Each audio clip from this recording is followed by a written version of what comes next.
मंत्री श्री धर्मराजस्य चित्रगुप्तः शुभंकरः पयान्मां सर्वपापेभ्यः शरणागत वत्सलः।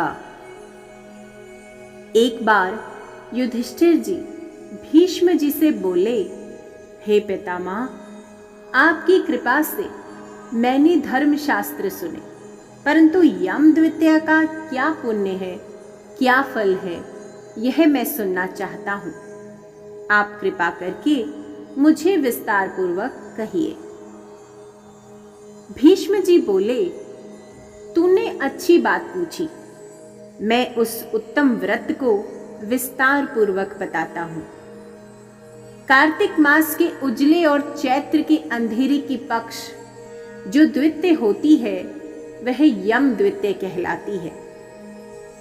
युधिष्ठिर जी बोले, उस कार्तिक के उजले पक्ष की द्वितीया में किसका पूजन करना चाहिए और चैत्र महीने में यह व्रत कैसे हो, इसमें किसका पूजन करें, कृपया आप ये बताइए। तो भीष्म जी बोले, हे युधिष्ठिर, पुराण संबंधी कथा कहता हूं। इसमें संशय नहीं कि इस कथा को सुनकर प्राणी सब पापों से छूट जाता है। सतयुग में नारायण भगवान से, जिनकी नाभि में कमल है, उससे 4 मुंह वाले ब्रह्मा जी उत्पन्न हुए, जिनसे वेद वेता भगवान ने चारों वेद कहे। नारायण बोले, हे ब्रह्मा जी, आप सबकी तुरीय अवस्था, रूप और योगियों की गति हो। मेरी आज्ञा से संपूर्ण जगत को शीघ्र रचो।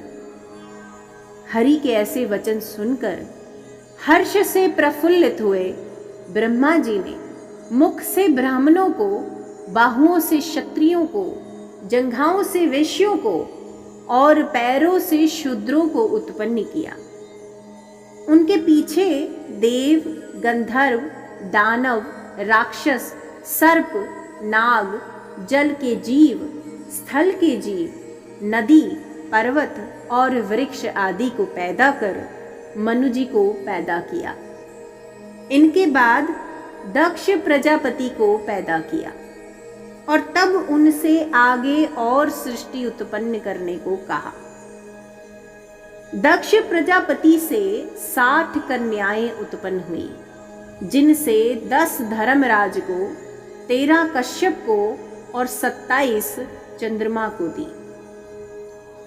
कश्यप जी से देव, दानव, राक्षस, इनके सिवाय और भी गंधर्व, पिशाच, गो और पक्षियों की जातियां पैदा हुई। धर्मराज को धर्म प्रधान जानकर सबके पितामह ब्रह्मा जी ने उन्हें सब लोकों का अधिकार दिया और धर्मराज से कहा कि तुम आलस्य त्याग कर काम करो। जीवों ने जैसे जैसे शुभ व अशुभ कर्म किए हैं, उसी प्रकार न्याय पूर्वक वेद शास्त्र में कहीं विधि के अनुसार कर्ता को कर्म का फल दो और सदा मेरी आज्ञा का पालन करो। ब्रह्मा जी की आज्ञा सुनकर बुद्धिमान धर्मराज ने हाथ जोड़कर सबके परम पूज्य ब्रह्मा जी को कहा, हे प्रभु, मैं आपका सेवक निवेदन करता हूं कि इस सारे जगत के कर्मों का विभाग पूर्वक फल देने की जो आपने मुझे आज्ञा दी है, वह एक महान कर्म है। आपकी आज्ञा शिरोधार्य करके मैं ये काम अवश्य करूंगा, जिससे कि कर्ताओं को फल मिलेगा, परंतु पूरी सृष्टि में जीव और उनके देह भी अनंत हैं। देश काल, ज्ञात अज्ञात आदि भेदों से कर्म भी अनंत है। उनमें कर्ता ने कितने किए, कितने भोगे, कितने शेष हैं और कैसा उनका भोग है, तथा इन कर्मों के भी मुख्य व गौण भेद से अनेक हो जाते हैं। एवं कर्ता ने कैसे किया, स्वयं किया या दूसरे की प्रेरणा से किया, आदि कर्म चक्र महागहन है। अतः मैं अकेला किस प्रकार इस भार को उठा सकूंगा। इसलिए मुझे कोई ऐसा सहायक दीजिए जो धार्मिक, न्यायी, बुद्धिमान, शीघ्रकारी, लेख कर्म में विज्ञ, चमत्कारी, तपस्वी, ब्रह्मनिष्ठ और वेद शास्त्र का ज्ञाता हो।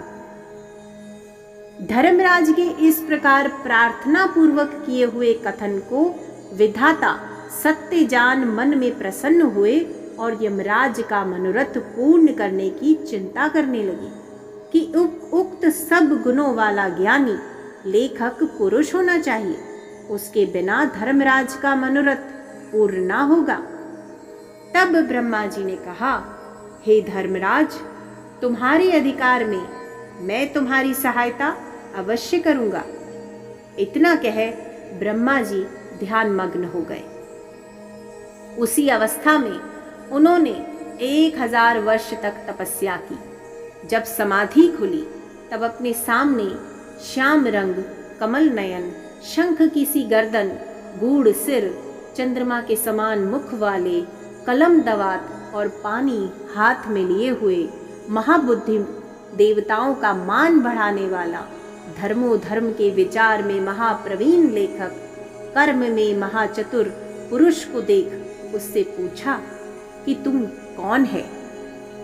तब उसने कहा, हे प्रभु, मैं माता पिता को तो नहीं जानता, किंतु आपके शरीर से प्रकट हुआ हूं, इसलिए मेरा नामकरण कीजिए और कृपा करके कहिए कि मैं क्या करूं।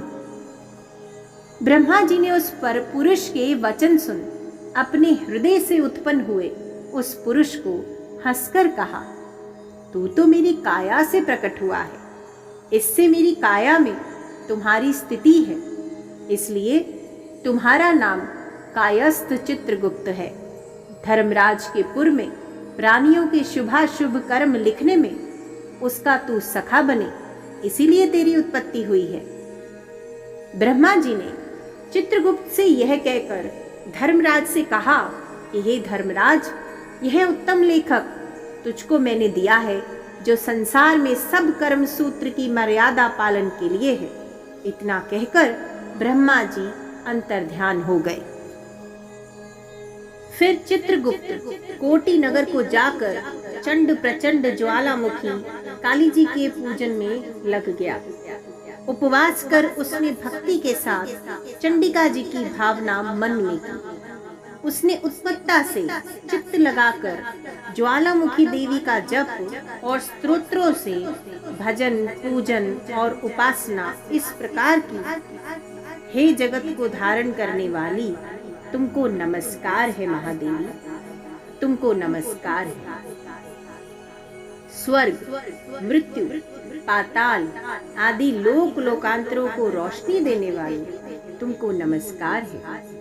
संध्या और रात्रि रूप भगवती, तुमको नमस्कार है। श्वेत वस्त्र धारण करने वाले सरस्वती, तुमको नमस्कार है। सत्य, रज, तमोगुण रूप देवगुणों को कांति देने वाली देवी, हिमाचल पर्वत पर स्थापित आदि शक्ति चंडी देवी, तुमको मेरा नमस्कार है। उत्तम और न्यून गुणों से रहित वेद की प्रवृत्ति करने वाली, 33 कोटि देवताओं को प्रकट करने वाली, त्रिगुण रूप, निर्गुण, गुण रहित, गुणों से परे, गुणों को देने वाली, 3 नेत्रों वाली, 3 प्रकार की मूर्ति वाली, साधकों को वर देने वाली, दैत्यों का नाश करने वाली, इंद्रादि देवों को राज्य देने वाली, श्री हरि से पूजित देवी, हे चंडिका, आप इंद्रादि देवों को जैसे वरदान देती हैं, वैसे ही मुझको वरदान दीजिए। मैंने लोकों के अधिकार के लिए आपकी स्तुति की है, इसमें तनिक मात्र भी संशय नहीं है।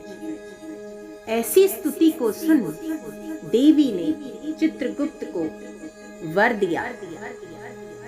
देवी जी बोली, हे चित्रगुप्त, तुमने मेरा आराधना पूजन किया है, इससे मैंने आज तुमको वर दिया कि तू परोपकार में कुशल, अपने अधिकार में सदा स्थिर और असंख्य वर्षों की आयु वाला होगा। यह वर देकर दुर्गा देवी जी अंतर्ध्यान हो गई। उसके बाद चित्रगुप्त धर्मराज के साथ उनके स्थान पर गए और वे आराधना करने योग्य अपने आसन पर स्थित हुए। उसी समय ऋषियों में उत्तम ऋषि सुशर्मा, जिसको संतान की चाह थी, ने ब्रह्मा जी का आराधन किया। तब ब्रह्मा जी ने प्रसन्नता कन्या से चित्रगुप्त इरावती नाम की कन्या को पाकर, जिनके नाम के साथ चारु, विवाह, सुचारु, चित्र, मतिमान, हिमवान, चित्रचारु, अरुण और 8वां है अतीन्द्रिय। दूसरी जो मनु की कन्या दक्षिणा चित्रगुप्त से विवाही गई, उसके 4 पुत्र हुए। उनके भी नाम हैं भानु, विभानु, विश्वभानु और वीर्यावान। चित्रगुप्त के ये 12 पुत्र विख्यात हुए और पृथ्वी तल पर विचरे। उनमें से चारु मथुरा जी को गए और वहां रहने से मथुरा हुए। हे राजन, सुचारु गौड़ बंगाल को गए, इससे वे गौड़ हुए। चित्रभट नदी के पास के नगर को गए, इससे वे भटनागर कहलाए। श्रीवास नगर में भानु बसे, इससे वे श्रीवास्तव कहलाए। हेमवान अम्बा दुर्गा जी की आराधन कर अम्बा नगर में ठहरे, इससे वे अम्बष्ट कहलाए। सक्सेन नगर में अपनी भार्या के साथ मतिमान हुए, इससे वे सूर्य ध्वज कहलाए। और अनेक स्थानों में बसे, अनेक जाति कहलाए। उस समय पृथ्वी पर एक राजा जिसका नाम सौदास था, सौराष्ट्र नगर में उत्पन्न हुआ। वह महापापी, पराया धन चुराने वाला, पराई स्त्रियों में आसक्त, महाअभिमानी, चुगलखोर और पाप कर्म करने वाला था। हे राजन, जन्म से लेकर सारी आयु पर्यंत उसने कुछ भी धर्म नहीं किया। किसी समय वह राजा अपनी सेना लेकर उस वन में, जहां बहुत हिरन आदि जीव रहते थे, शिकार खेलने गए। वहां उसने निरंतर व्रत करते हुए एक ब्राह्मण को देखा। वह ब्राह्मण चित्रगुप्त और यमराज जी का पूजन कर रहा था। यम द्वितीय का दिन था। राजा ने पूछा, महाराज आप क्या कर रहे हैं? ब्राह्मण ने यम द्वितीय व्रत कह सुनाया। यह सुनकर राजा ने उसी दिन कार्तिक के महीने में शुक्ल पक्ष की द्वितीया को धूप तथा दीपादि सामग्री से चित्रगुप्त जी के साथ धर्मराज का भी पूजन किया। व्रत करके उसके बाद वह अपने घर में आया। कुछ दिन पीछे उसके मन को विस्मरण हुआ और वह व्रत भूल गया। याद आने पर उसने फिर से व्रत किया। समयोपरांत काल संयोग से वह राजा सौदास मर गया। यमदूतों ने उसे दृढ़ता से बांधकर यमराज जी के पास पहुंचाया। यमराज जी ने उसे घबराते हुए मन वाले राजा को अपने दूतों से पिटते हुए देखा तो चित्रगुप्त जी से पूछा कि इस राजा ने क्या कर्म किया। उस समय धर्मराज जी का वचन सुन चित्रगुप्त जी बोले, इसने बहुत ही दुष्कर्म किए हैं, परंतु दैव योग से एक व्रत किया जो कार्तिक के शुक्ल पक्ष में यम द्वितीया होती है। उस दिन आपका और मेरा गंध, चंदन, फूल आदि सामग्री से एक बार के भोजन के नियम से और रात्रि में जागने से पूजन किया। हे देव, हे महाराज, इस कारण से यह राजा नरक में डालने योग्य तो नहीं है।